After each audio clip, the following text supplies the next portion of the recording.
Welcome to Ultimate Dual Wield build, you colorful bastards. This is a dual wield one, but with light weapons and tons of damage. It is a multi-class across 4 classes to get the most out of our damage potential. True melee glass cannon type.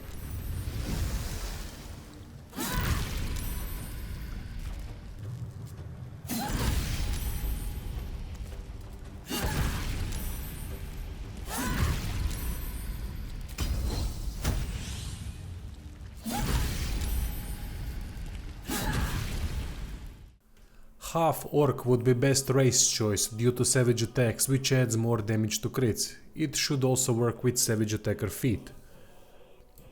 Multiclass is 5 Fighter, 3 Hunter, 3 Rogue and 1 Warlock. An example of leveling process can be seen on the screen, but you may start the game with any of the 3 classes with 1 Warlock level to get Hex. Then multi-class after level 5 Fighter, level 3 Ranger or level 3 Rogue have been reached. I would recommend those starting with Fighter due to Constitution proficiency. For late game, after acquiring Amulet of Greater Health, stats should look like this. We are also gonna use Elixir of Strength permanently. Check out video link in the description to see how to get infinite amount of strength elixirs early in the game. Dexterity is only here for increased armor class. Early to mid game starting abilities should be with 16 Constitution and 16 Dexterity, others however you like. At that point you're gonna have Elixir active, but no Amulet of Health, so Constitution dump would be a terrible idea. My thought process behind this build is to add as much damage as possible through different damage instances and to trigger as many hexes as possible per attack. To be able to do that, we need as many different types of damage instances as possible. That means regular damage plus whatever added damage that can proc hex.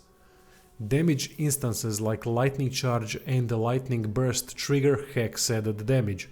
However, just adding elemental damage on top of normal weapon damage won't trigger additional hexes. That is why 3 levels into Ranger fit. Colossus Slayer is another damage instance that triggers hex.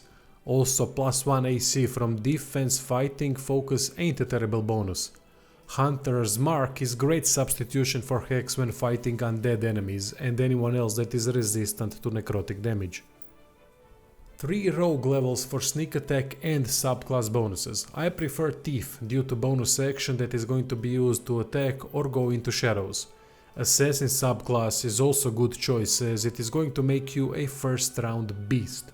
If you go with Assassin subclass, going alert fit instead of Savage attacker is a good option as it is going to make sure you start every fight first. Do not forget upon multiclassing into Ranger or Rogue to add proficiency to Stealth skill.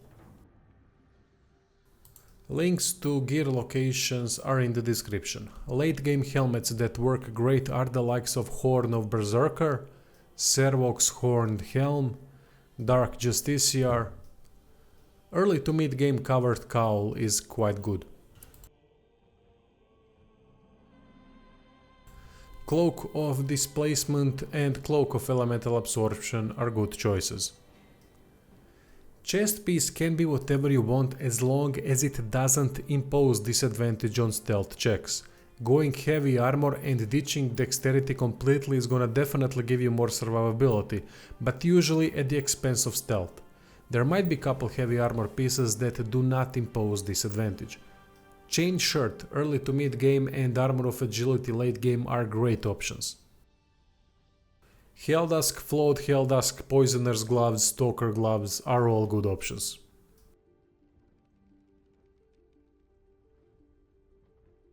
WATERSPARKER boots are a must, it is going to be our only way to get lightning charges.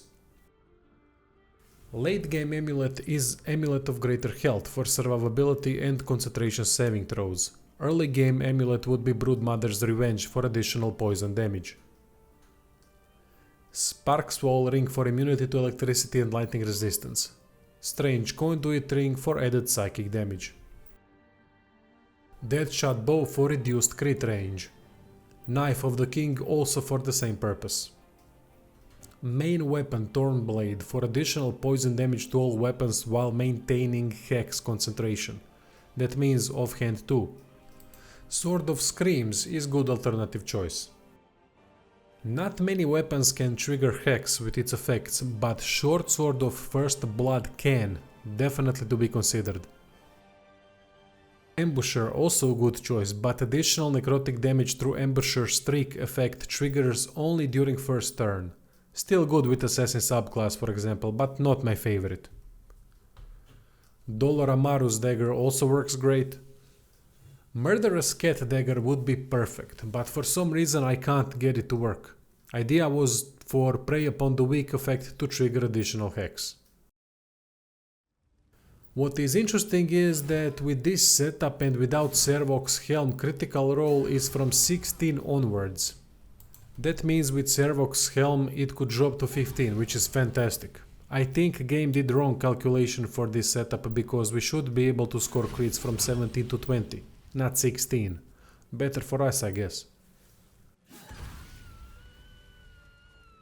So how to play this? Easy as fuck, that's how. First have someone with water spell preferably.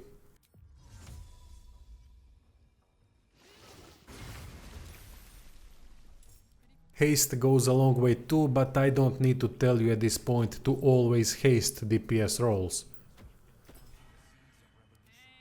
Now walk onto water surface to create electrified surface which grants 3 lightning charges. Each time turn ends and we are standing on electrified surface, 3 more charges are gained. 5 charges means lightning burst occurs automatically with next attack and it is another damage instance that triggers hex. Hex the enemy and go to work. If you have Short Sword of First Blood, make sure to attack enemies with it first to get that benefit. Spam attacks and that is it. Make sure to have Elixir of Strength active as Strength is going to be used as damage and attack roll modifier. That's all, enjoy and thanks for watching.